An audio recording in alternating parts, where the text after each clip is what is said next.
I'm so angry with her that I'm ready to kill her, I growled angrily, taking another sip of beer.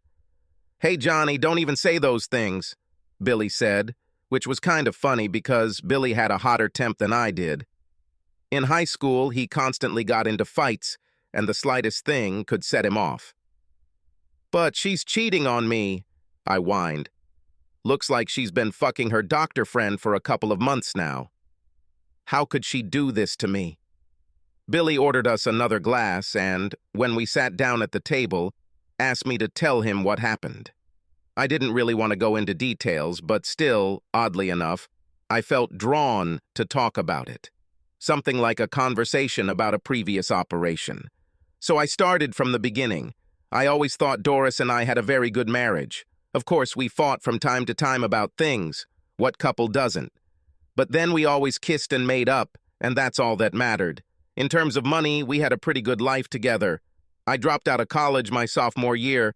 This academic stuff just wasn't for me. But I didn't really need a degree because I am, as they say, a born salesman. I eventually got a job at one of the 2 largest car dealerships in the city and soon began making good money.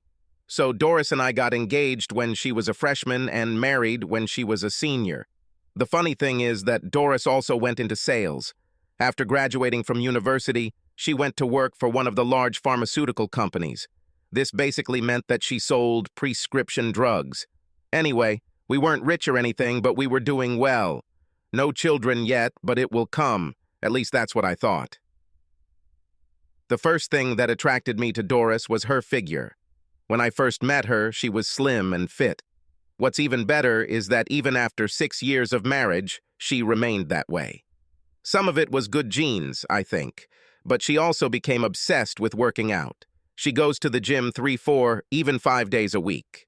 The good news is that her body was tight and sexy, not like that pumped-up bodybuilder that makes me sick, but more like that Jillian Michaels woman you see on TV all the time. I really liked it. But the bad news was that all this exercise seemed to really wear her out. Lately, when I wanted to enjoy that hot body in bed, all she wanted to do was sleep. But as I just found out, there was another reason why she didn't want to do the horizontal mambo with me.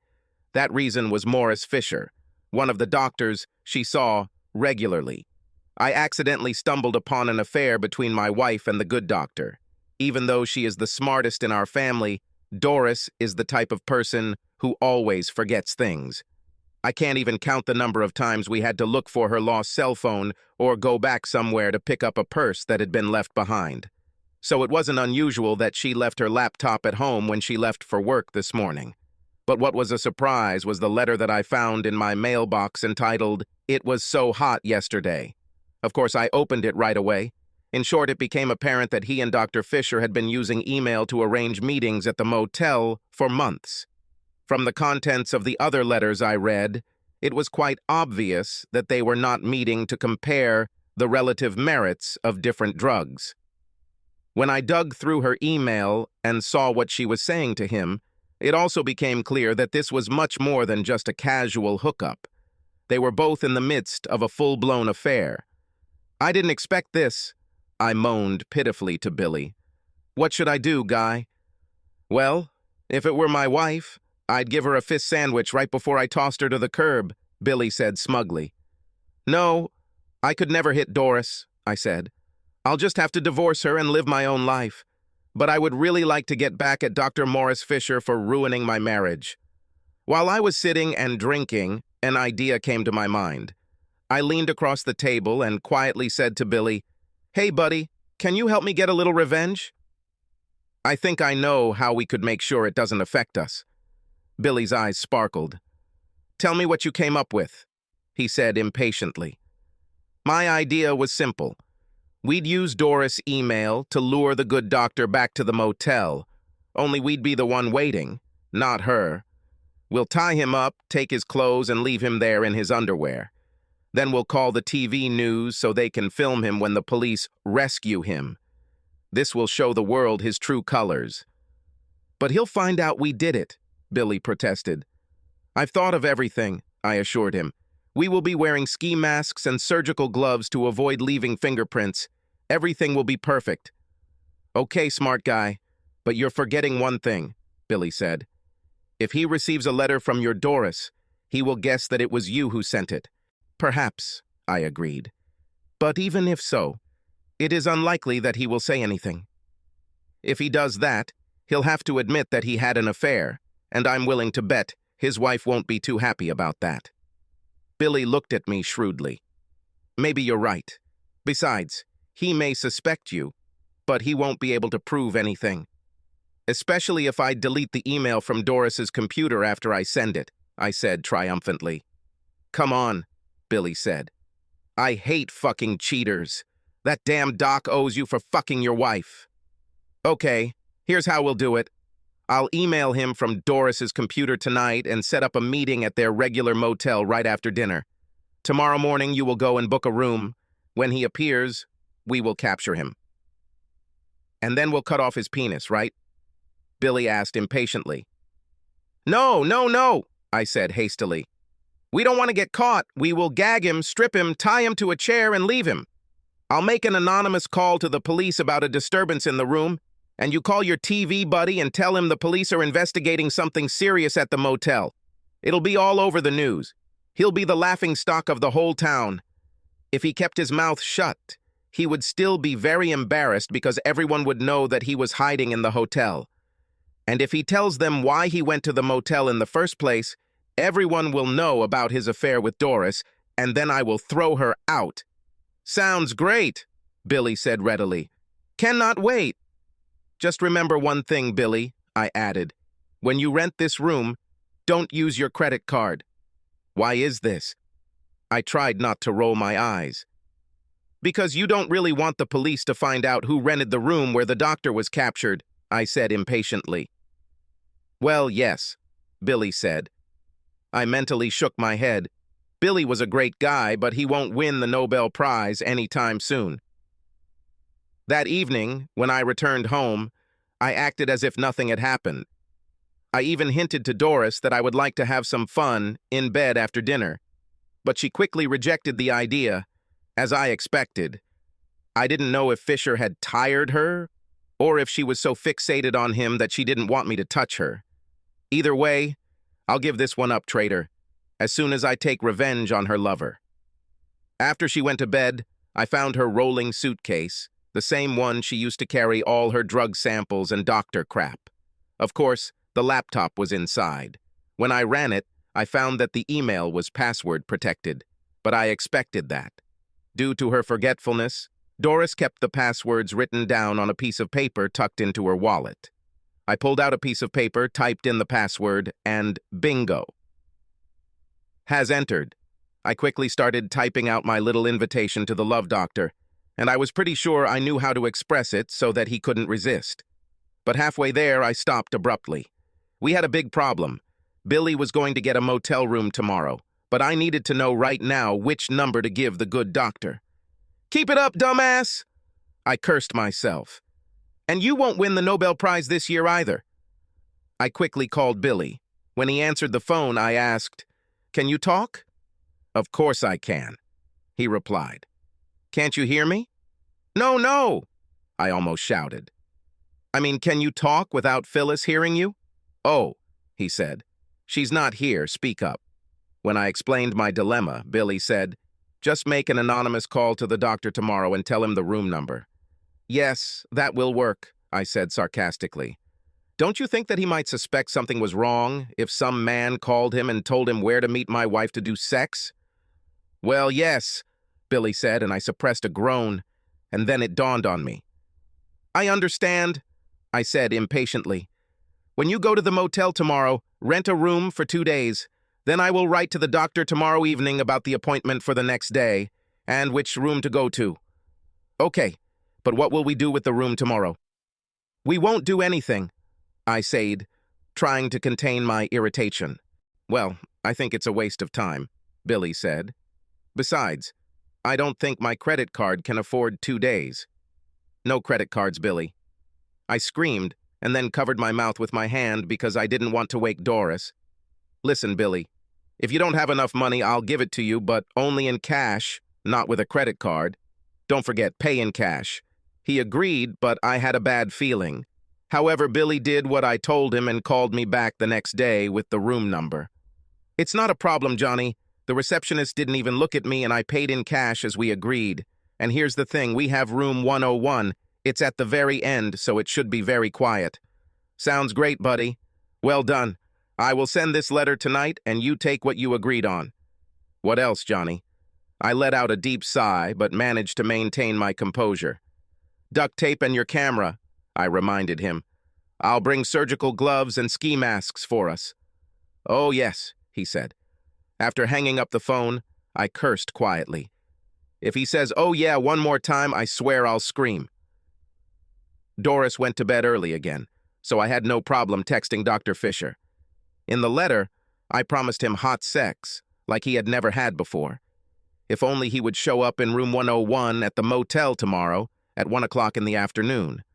"I'm going to sweep you off your feet," I wrote, and this phrase made me laugh all night. When the big day arrived, everything no longer seemed so funny to me. I started wondering if I was going to do something really stupid. But when I remembered all those love letters between two traitors, my anger flared up again.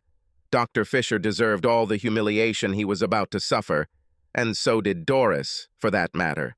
I was a faithful husband who was wronged. They deserved what was coming to them. Around noon, I called Billy on his cell phone to make sure everything was ready. He was supposed to come to the dealership at 12:30 and pretend to be a customer so I could take him for a test drive. This was our legend, and I wanted to make sure everything was okay. "Where are you, Billy? Are you home?" "No. I spent the night in a motel room," he answered nonchalantly. "What?" I shouted. "Why did you do that?" "Well, I thought it would be a shame to leave it empty. Besides, Phyllis and I had a fight, and I needed to get out of the house." Again, all I could do was shake my head. Billy's wife was a pretty little nurse who worked at the hospital. Doris knew her because they both worked out at the same gym. As far as I could tell, Phyllis seemed like a good woman, but she and Billy were always fighting about something. However, I didn't like the idea of him leaving all the evidence in the motel room. I watched the forensics and knew what they might find. "Billy," I said sternly, "I thought we agreed that we didn't want to leave any traces in the room." "Well, yes," Billy said, and I bit my tongue to keep from screaming. "Listen, Billy, clean up your mess, wipe everything you touched, and then go to the car dealership. Remember, you must be here exactly at 12:30. Despite my concerns, Billy arrived at the showroom promptly at 12:30. I signed up for a demo and we rushed to the motel.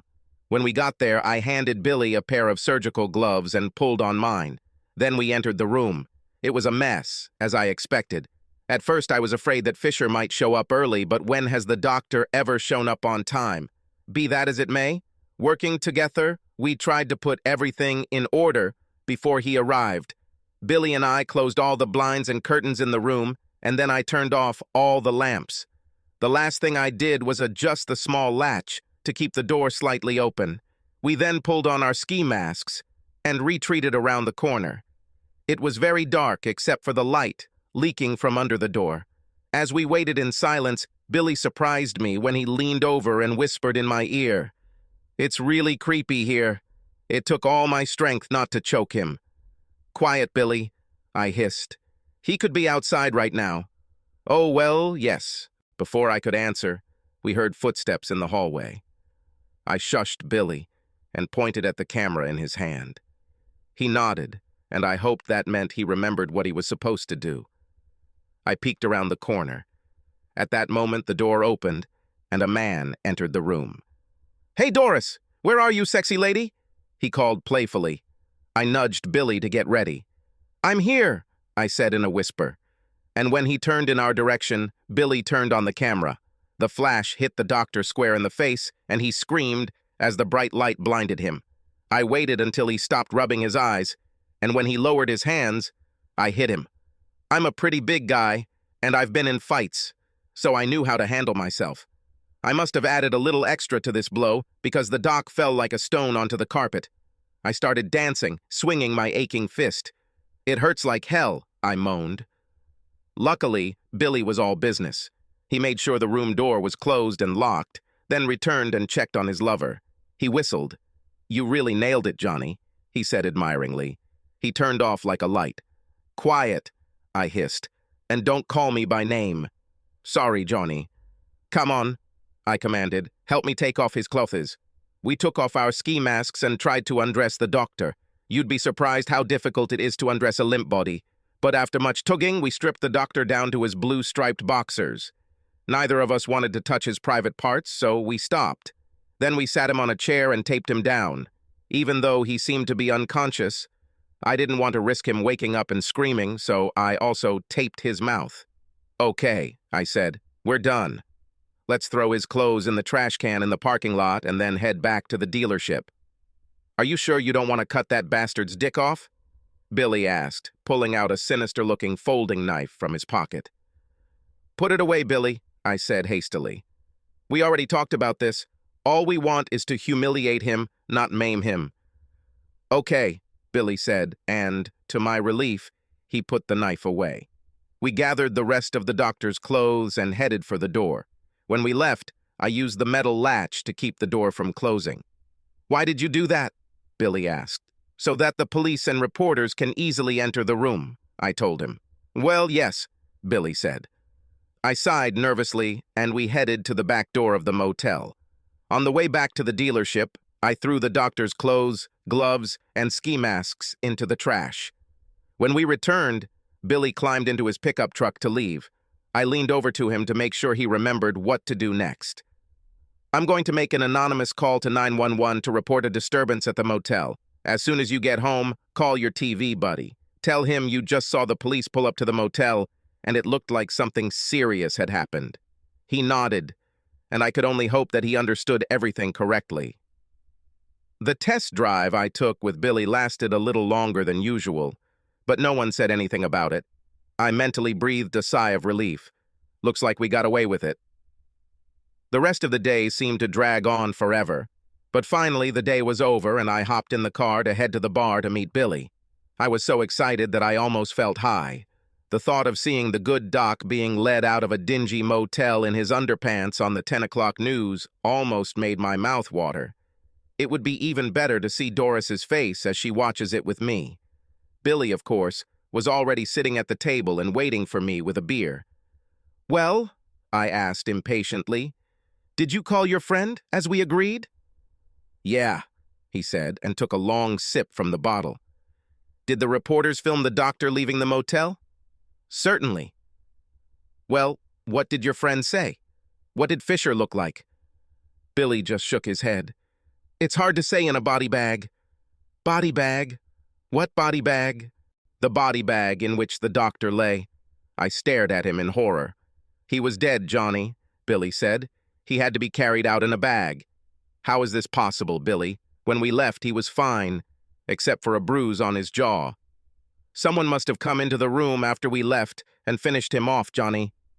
When my friend called me back to thank me for the tip, he said that the maid had found the doctor with his throat cut. This will be the top story on today's news.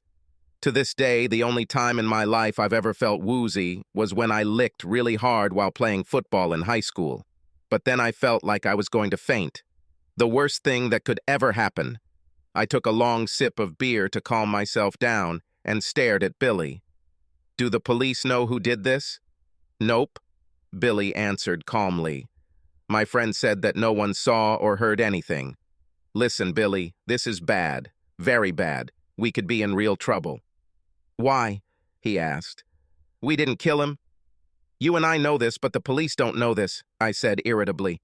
"If they find out that we tied him up, they'll probably try to pin the murder on us." "Oh, well, yes."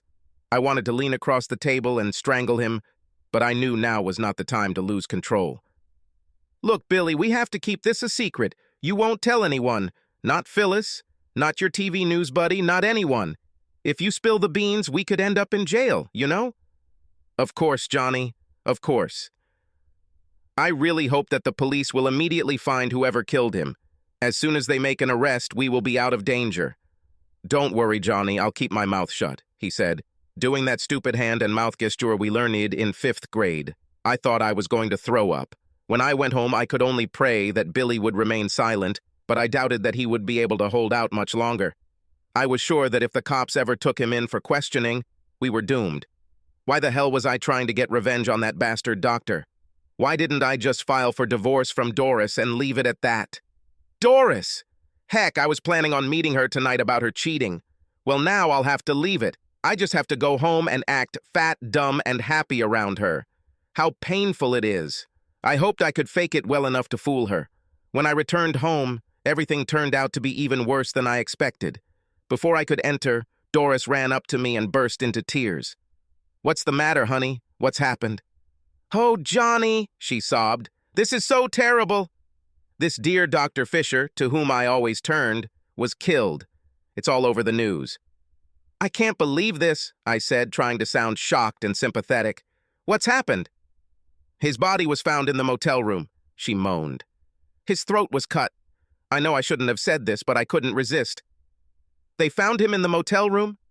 "It looked like he was going to meet someone for a little afternoon fun." "You do not know him," she snapped. "Be that as it may, at a time like now, you need to throw away bad thoughts." "Sorry, dear. I didn't mean to take such a terrible tragedy lightly," I said remorsefully. In fact, it annoyed me that I had to speak well of him. I didn't want to kill him, but it didn't bother me too much. But what really rubbed salt into my wounds was that I knew the real reason why Doris was so upset. This went on all evening. Every time she entered the room, Doris's eyes were full of tears. When we watched the news, she hid her face in a handkerchief. It was sickening, especially when the TV reporter started talking about what a terrible loss his death was to society. It shouldn't be like this, I thought. They should be talking about what a vile traitor he was, and not praising him to the skies. This is simply unfair. Doris went to bed without even having dinner, so I had to make myself a sandwich so I wouldn't starve. But, to tell the truth, I wasn't that hungry myself. In addition to the stress of having to pretend to be a caring husband around Doris, I was terribly worried about what might happen next. Billy and I tried to be careful, but what if we left some evidence behind? What will I tell the police if they come after me? Who would believe that we tied up Fisher but didn't hurt him, other than that light blow to the jaw? After a sleepless night, I went to work the next day, but things weren't any easier there either. Dr. Fisher had bought cars from us before, and his murder was the main topic of conversation. Everyone had their own theory about who did it and why. I thought about coming up with some alternative theory in hopes of confusing people, but for the life of me, I couldn't come up with anything. In the end, I decided to remain silent in the hope that all this would pass quickly. When I met Billy at the bar that evening, it was obvious that he was eager to see me. "You'll never guess that I found out about the doctor's murder," he greeted me loudly when I approached the table. "Shut up, Billy," I hissed. "I think we won't talk about this with anyone." "Of course, but you have to hear it. My friend found out something that the police had never told anyone before. Despite my nervousness, I couldn't help but be curious." "Well, what's the matter?" He leaned across the table towards me. "When the police found his body, the killer carved the word slut into his chest. They believe it was a revenge killing." Wow, that was a shock. I sat back in my chair and tried to think through the consequences. That's not all.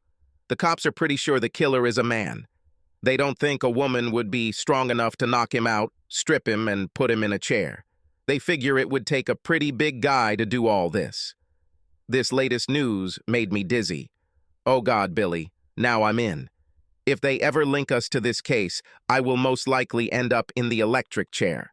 "But you didn't kill," Billy protested. "Yes, but how can I prove it? I had a motive, I fit the description, and I had an opportunity. All they're missing is the murder weapon." "I watched true crime shows on TV," Billy said. "You probably threw away the murder weapon."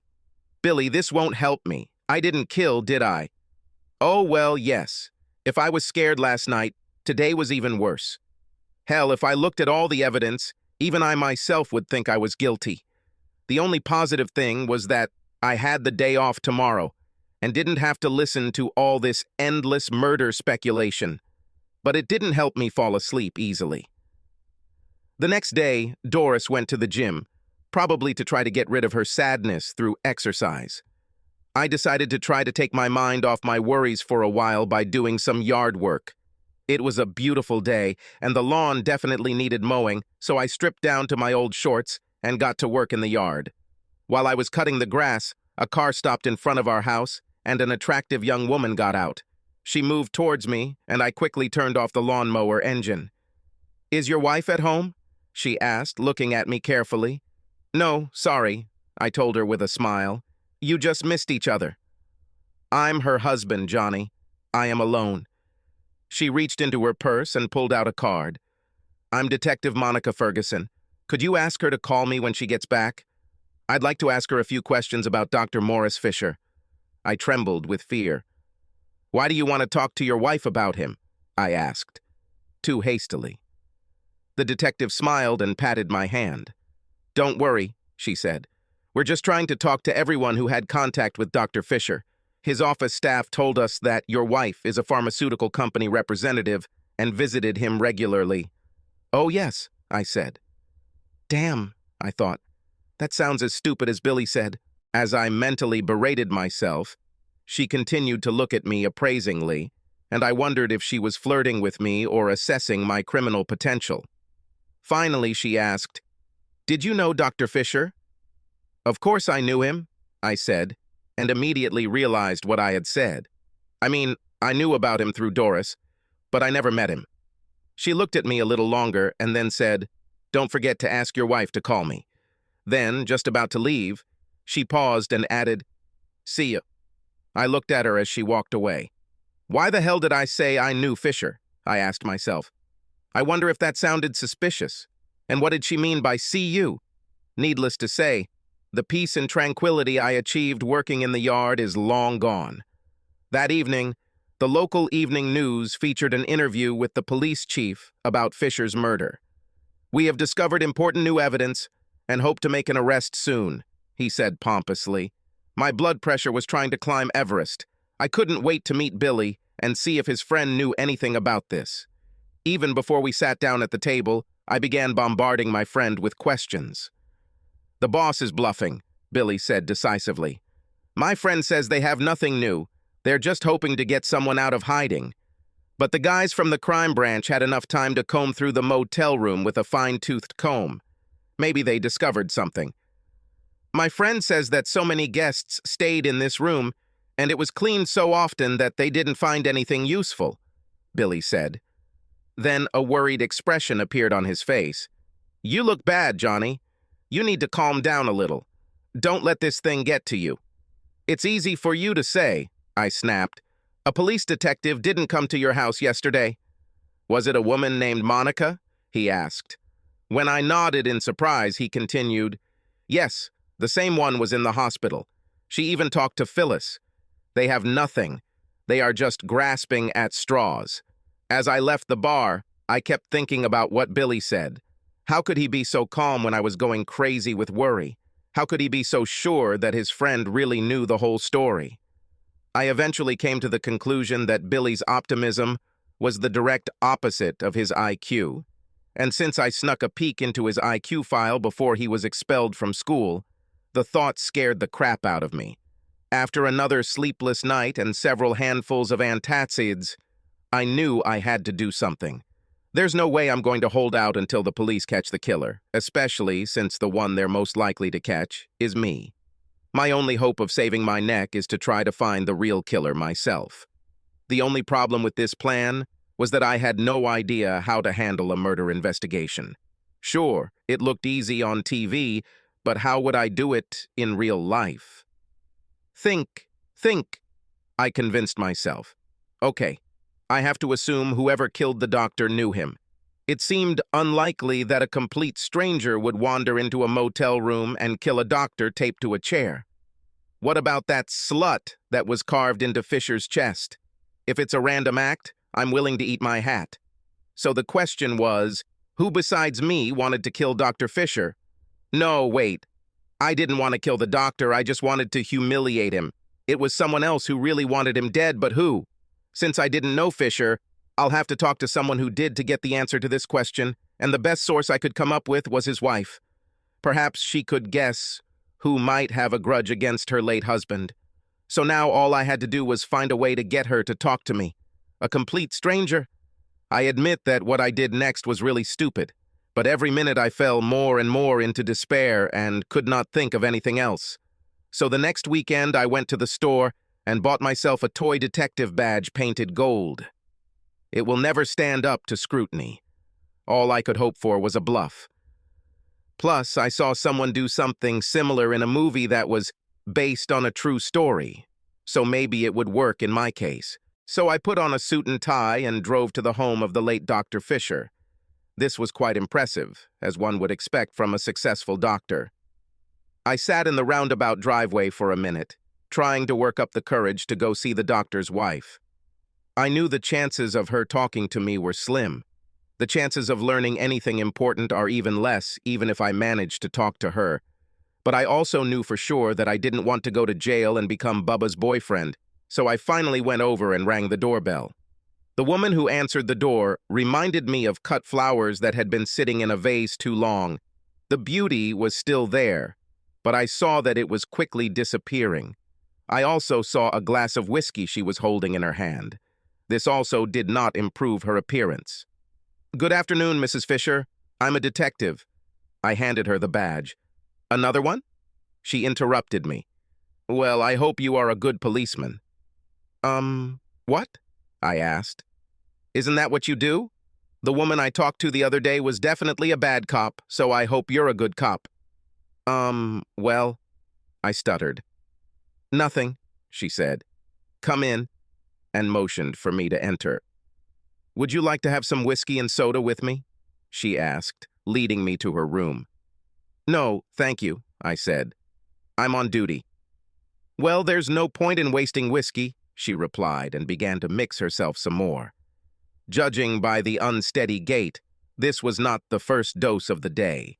When she returned and sat down, I opened the small notebook I had bought to look formal. "First of all, Mrs. Fisher, let me express my condolences on the tragic death of your husband." Yes, he is dead. Let's continue," she said impatiently. I was so surprised by her behavior that I couldn't help myself. "If you don't mind, Mrs. Fisher, you don't seem to mourn his death very deeply," I ventured. "Mourning? Damn, I'm celebrating," she muttered, taking another sip of whiskey. "My late husband cheated on me, detective." As far as I understand, he got what he deserved. I wondered if she knew about Doris, but I decided it wouldn't be very smart to ask. Still, I was curious about her attitude. "Well, if he cheated on you, why didn't you just divorce him?" "I couldn't afford it," she answered blithely. "I signed a marriage contract when we got married. During the divorce, I left with what I brought into this marriage. No, the truth is that someone killed the bastard, and it was the best thing that could have happened to me." I blinked in surprise. Wow, if anyone wanted to frame themselves for murder, it was her. But if she's done with her hubby, why would she say something like that, especially to a police officer? Maybe she drank more than I thought, or maybe she was innocent and extremely naive. But I didn't want to jump to conclusions, so I decided to ask her about the other suspects. "Mrs. Fisher, do you know anyone who might have a motive for killing your husband?" I asked. "Oh, of course," she answered nonchalantly, "and more than one." "Really?" I asked in surprise. "Of course, it could have been any of the husbands of the wives he slept with," she said casually. "My late husband simply couldn't keep his pants buttoned. He cheated on me many times over the years. I wouldn't be surprised if a jealous husband decided to take revenge." She shook her head bitterly. "My Morris was a real slut," she said. I almost gasped out loud when she said that. The fact that she said the word slut did not seem like a coincidence to me, but while it was suspicious as hell, it still wasn't a confession. Plus, she just gave me a few other possible suspects to check out. This detective game became more and more difficult. "Do you know who his mistresses were?" I asked somewhat nervously, wondering if she would call Doris. "I have no idea," she replied. "After I caught him cheating for the first time, I didn't care. Damn, this lead is lost too." But weren't you afraid that he might fall in love with one of them and leave you? As I said, Morris simply could not be faithful to me or anyone else. But I always knew that he would stay with me because he liked the image of a happy married man that he created in society. I couldn't help but feel sorry for her. What a lousy marriage. What about illness? Weren't you afraid that he would get an infection or something like that? She grinned. He was a doctor. Even if he got something, he knew how to cure it. Besides, as soon as I realized what was happening, I stopped sleeping with him. I haven't been with a man for a long time. She put down her glass and gave me a long, appraising look. You know, you're a pretty nice guy. How would you like to end the girl's long drought? With that, she quickly slid off the couch onto her knees, moved towards me, and, to my surprise, began fiddling with my zipper. No, wait, Mrs. Fisher. I would really like to, but I'm happily married. And then I stopped short. I was no longer a happily married man. In fact, I was planning on staying single altogether for the near future. The idea of getting a little revenge on my wife and lover even after his death seemed damn attractive. And since I also hadn't had sex for quite a long time, I suddenly felt damn excited. I stopped resisting. After she unzipped, she reached for my manhood and got to work. Soon my excitement increased so much that I began to moan, heading towards a powerful climax. But she pulled back and shook her finger at me. No, no, no, she said with a dirty smile on her lips. I want my share too. She tugged at my belt buckle, and when it gave way, I was left without pants. Then she took off her clothes. Looking at her legs and hips, I realized that although the blooms may have faded a little, those long stems were still in great shape, and the aroma emanating from the petals provoked them to be picked. Come on, baby, she cooed. Oh, God, how I need this, she exclaimed, pulled me and her fingers dug into my back. I felt the same way. I haven't had sex for a long time, too long, I realized, and this woman knew what she was doing. For not being the youngest girl, she had a lot of energy. I was in heaven and knew I wouldn't last long. I usually pride myself on my self-control. I like to bring my partner to completion before I allow myself to lose my temper. But it was so long ago that I wasn't sure I could hold back. So I did everything to help her. And with her, we both soared to a climax that must have rattled in the windows. Leaning back on the sofa, I hoped that the neighbors did not hear us. Otherwise, they might call the police and report another murder. After a couple of minutes, Mrs. Fisher leaned back and looked at me with grateful eyes. Oh, baby, that was so good. I didn't realize how much I missed it. I looked at her with a mixture of curiosity and admiration. She reached over and grabbed a couple of cocktail napkins. We got ourselves in order. She stood up and poured herself another drink. Do you want it right now? She asked. No, I said. I need to go back to the station. She looked at me lazily. It was a lot of fun, she said. We have to do this again? Hey, what did you say your name was? I was already starting to get nervous. I didn't say so, I said, heading towards the door. Oh, she said lightheartedly. Well, call me anyway.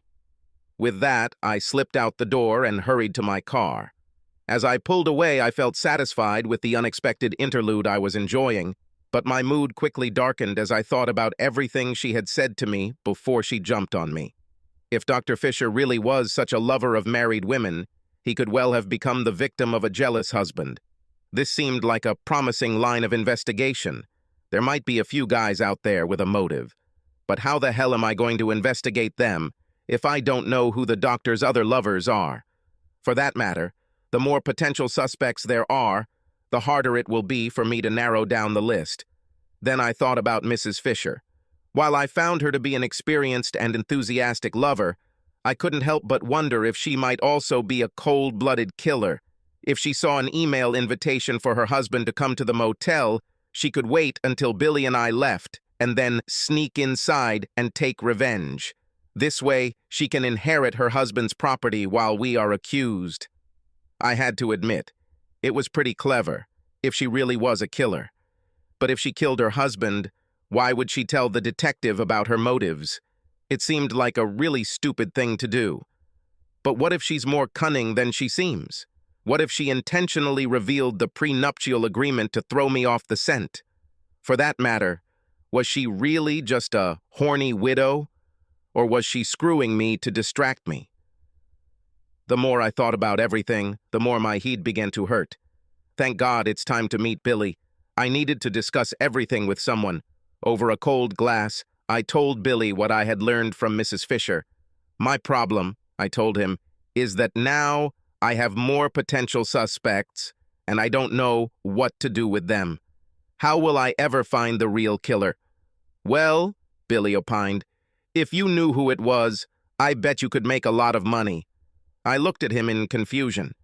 What are you talking about, Billy? It's very simple, he said. I bet the real killer will pay you almost everything so that you don't give him up to the police. This is blackmail, Billy. We have enough problems without being accused of blackmail. Oh, well, yes.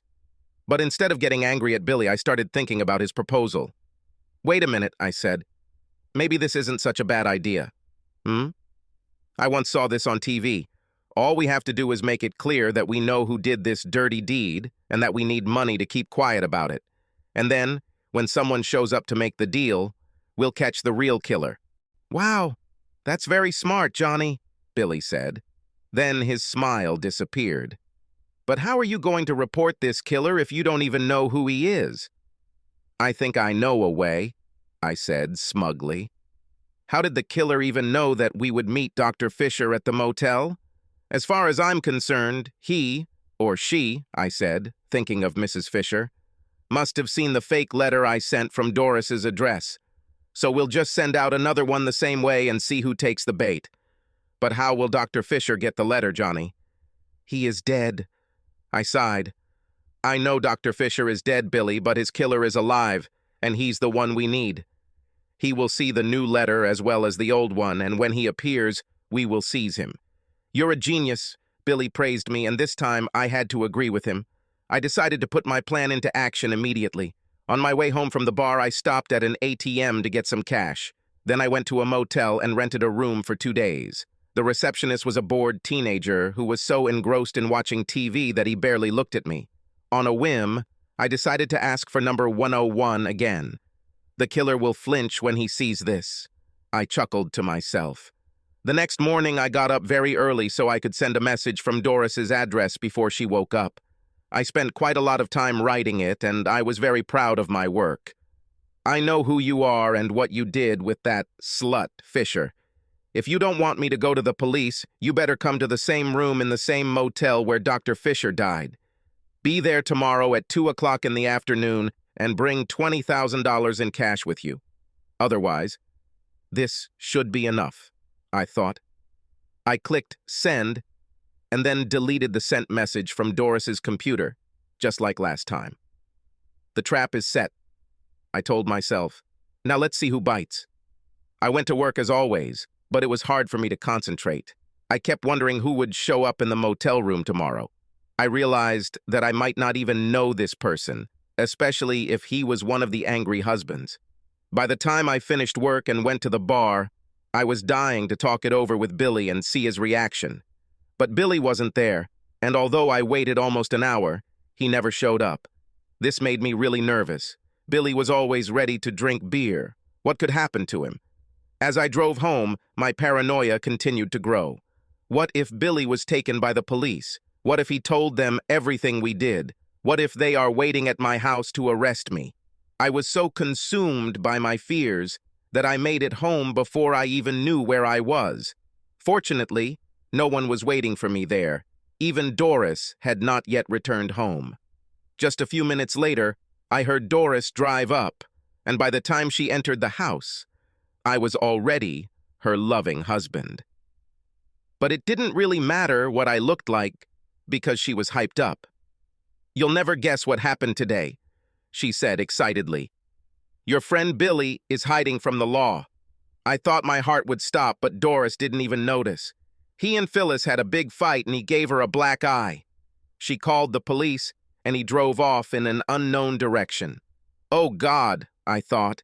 If they catch him, and start asking about Dr. Fisher, we're screwed. But Doris continued to chatter about the situation and did not notice my panic. To hide my emotions, I pretended to be interested in what she was talking about. And anyway, why did they quarrel? I asked when I had the opportunity to insert a word. The girls at the gym told me that Billy thinks Phyllis is cheating on him, she said, and I mentally shook my head in confusion. Are there really no more faithful wives left? I was surprised. This thought reignited my anger at Doris, and I said angrily, well, if she cheated, then it serves her right.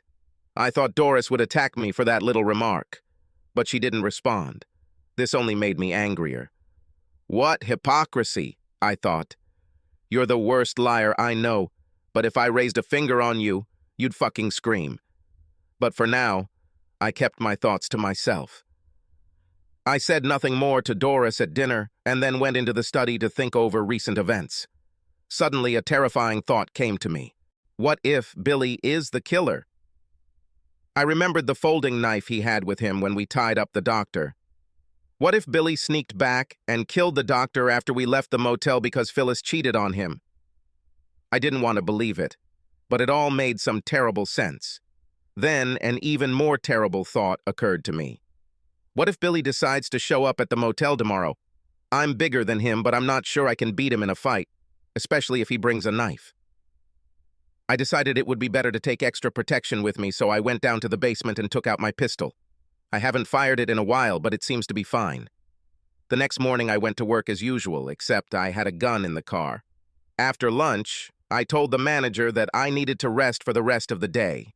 He didn't like it, but I'm one of his best salesmen, so there wasn't much he could do. I left the dealership and arrived at the motel half an hour early. Putting the pistol in my jacket pocket, I walked into the room and opened the door with my card. I almost locked the door behind me, but at the last minute, I remembered that I wanted the killer to be able to enter, and I secured the door with a latch. Then I settled into a chair and prepared to wait. Sitting there, I looked around the room. It was obvious that they had installed new carpet. Even the chair I was sitting on looked new, so I decided that it had to be changed too. Otherwise, everything looked the same as last time. This didn't make me feel any better. I didn't want to think about it anymore, so I started thinking through a list of suspects. The first was Mrs. Fisher. She had a huge motive, but I had a hard time believing it was her. After all, she had put up with so much from her husband for so long. It's hard to understand why she suddenly decided to do something so drastic. Yet she may have reached her limit. And don't forget, I told myself, that she was the one most likely to have access to Dr. Fisher's email. Then came the husbands of other women who were Dr. Fisher's mistresses. I didn't know who they were or how many there might be, but one of them might be a violent type. Perhaps he was stalking the doctor, waiting for the right moment. How he could have accessed the doctor's email I didn't know, but if he did, he could understand that we had given him the perfect opportunity to take revenge. Then I thought about Billy. I hoped with all my heart it wasn't him, but I had to admit he was a good suspect. I knew he had a short temper, and to be honest, there was something mean about him too. I never thought Billy could fool me, but maybe he was smarter than I thought. It seemed unlikely, but I couldn't rule it out. At that moment, I heard a sound in the corridor and grabbed the gun. The door creaked open, and dim light from the corridor leaked into the room. Then, to my amazement, I heard a voice calling, "Johnny? Johnny? Are you here?" "Doris!" I exclaimed in surprise. "What are you doing here?" I reached over, turned on the light, and watched as my loving wife walked into the room, shaking her head in disgust. "I'm here to stop you from doing something really stupid, Johnny." "But how did you know that I would be here?" I asked in confusion. She crossed her arms over her chest and started lecturing me in that schoolteacher tone that I hate. "When I woke up yesterday morning, it was obvious that you were messing with my laptop. I checked my email and didn't find anything at first, but when I checked my deleted items, I saw your stupid email." Crap, I should have thought about this. "There are a lot of things you should have thought about," she said angrily. "Maybe if you hadn't dropped out of college." Don't you dare offend me again, I barked angrily. Besides, I'm the one who has the right to be upset, not you. You cheated on me with your damn doctor friend. I caught you, and now I'm going to divorce your ass. She made a gesture with her hand as if she was shooing away a fly. It doesn't matter now. What matters is what you do here. What exactly were you hoping to do with that ridiculous email you sent from my account? I was offended by her reaction to the accusation of cheating, but I felt like I had to defend myself. So I began to explain how Billy and I had lured Dr. Fisher here to disgrace him, and then found out that he had been killed. We were afraid that the police would think we did it, I told her. So I started looking for the real killer. I told her how I had pretended to be a detective to interrogate Mrs. Fisher, and how I had come up with the idea of luring the real murderer here by pretending to be a blackmailer. Doris continued to sigh as she listened. Finally, she raised her hand to stop me. Johnny, do you know Alexander Pope? No, I said, shaking my head. I don't think I've ever met him. She rolled her eyes. Mr. the Pope once said, "A little knowledge is a dangerous thing. Drink deeply, or do not partake of the Pierian spring." What kind of Persian spring is this? What are you talking about, Doris? It's okay, Johnny. You won't understand, she said, shaking her head in disgust. She took a deep breath and put her hands on her hips, and I knew that now it would begin. You've never been the brightest light, but this plan has to be the dimmest, dumbest thing I've ever heard. First of all, Fisher is dead. Why would anyone check a dead man's mailbox? Why would they even have access to it? Well, they could, I said defensively. Anyway, I bet Mrs. Fisher had access to it. So lush? Doris chuckled. It's already hard for her to find her way to a bottle of whiskey, let alone get into her husband's email. Well, none of that matters anyway, I argued hotly, because I think the real killer got the message after all. And who is this? Pray tell? She asked sarcastically. As much as I hate to admit it, I think Billy was the real killer. I think he found out that Dr. Fisher was patting Phyllis on the ass. After he and I left Dr. Fisher here in the room, I think he came back and cut Fisher's throat. So I bet Billy is about to walk through that door, and that's why you need to get the hell out of here, right now. Doris reached into her purse, pulled out a pair of surgical gloves, and began to pull them on. I knew she always carried them with her because of her job at a pharmaceutical company, but I couldn't understand why she needed them now. Then she looked at me. I'm sure Billy won't be walking through that door anytime soon because the police arrested him today. This idiot went to the same bar where you hang out all the time, and the police were waiting for him there. Oh, wow. I was shocked. Here I perked up. But maybe this means he'll confess to the police and get me off the hook, I added, hopefully. Doris looked at me calmly. Is this the same gun you keep in the basement? She asked. Yes, I said, taken by surprise. Can I take a look? She asked, holding out her hand. Of course, I said, handing it to her. She examined it carefully, making sure it was loaded and cocked. Then she looked at me. Despite your theory, I don't think you need to worry about what Billy will tell the police. Why not? I asked. Because Billy didn't kill Morris Fisher. How did you know that? It's simple. Because I killed him. You. Why would you kill him? You were in love with him, I almost screamed. That's it, she said bitterly. I really loved him, and he said he loved me too. He promised to take me away from you and your stupid friends. He was going to marry me and show me all the wonderful things in life. But then I found out that he was sleeping with Phyllis, and that he had no intention of marrying me. She began pacing back and forth, waving the pistol to emphasize her words. I didn't know what to do until I heard your phone conversation with Billy about renting a motel room. When I found your first letter, it was quite easy for me to figure out your ridiculous plan to humiliate Morris. At first, I wanted to warn him, but then I realized that you gave me the opportunity to get rid of both of you. So I waited until you and Billy left, and then I slipped into the room.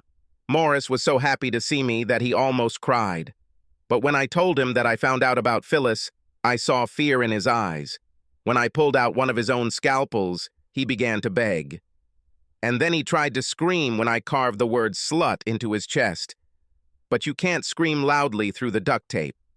When I finished marking him for the world to see who he was, I yanked his head back and cut his jugular vein and carotid artery with one blow.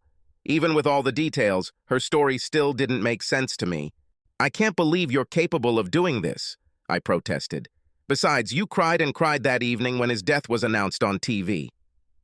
Don't you still understand that women can cry on demand when they need it?" she asked with a grin. Then her eyes darkened.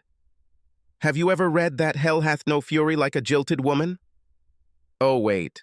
Of course you didn't, since the only thing you read is the sports page." She stopped abruptly and pointed the gun at me. "But for some reason those idiots from the police didn't put you in jail for murdering Fisher. And despite all your clumsiness, you came too close to the truth for me to let you live. So I'm afraid I'll have to make it look like suicide out of remorse in the same room where Morris died." "I like symmetry," she added with a grin. "It's almost poetic. I had never seen Doris like this, and it was quite a scary sight. Who would have thought that she could turn into a cold-blooded killer? And why, oh why, did I give her my gun? What an idiotic move. I had to try to talk her out of it. "Wait a minute, Doris," I cried desperately. "You can't do this. One of the people who received the letter I sent could walk through that door any minute." She laughed in my face. "Here's a perfect example of why I should do this. You're deadly stupid. Rest assured, Johnny, no one saw your ridiculous letter, and no one is coming to save your stupid ass." "That's where you're wrong," said a voice from the door. "Drop the gun, or you're dead." Doris turned around in surprise and saw Detective Monica Ferguson walking in with her gun drawn. Right behind her stood a uniformed policeman, also with a gun. Doris hesitated, then dropped the gun with a curse, and all strength seemed to leave her. She fell to her knees and began to sob. This time, it seemed to me, for real. Detective Ferguson looked over her shoulder at the officer and said, "Take the gun and put on the handcuffs." The cop walked over and kicked the gun away, then quickly cuffed Doris by placing her hands behind her back. Only after he finished did Monica relax and take a deep breath. As for me, I was ready to collapse with relief. "Thank God you are here," I muttered. "Another minute or two and I would have been dead." Then I looked at her in sudden confusion. "Wait a minute. Why are you even here?" Monica smiled at me. "We've had access to the late doctor's email since he was killed. This morning I happened to look into his mailbox and noticed that he had received a new letter. I didn't know what to think when I read the message, but I definitely wanted to be there to see what would happen." I turned to Doris. "Well, I guess my little plan wasn't so stupid," I teased her. She looked at me angrily but didn't say anything.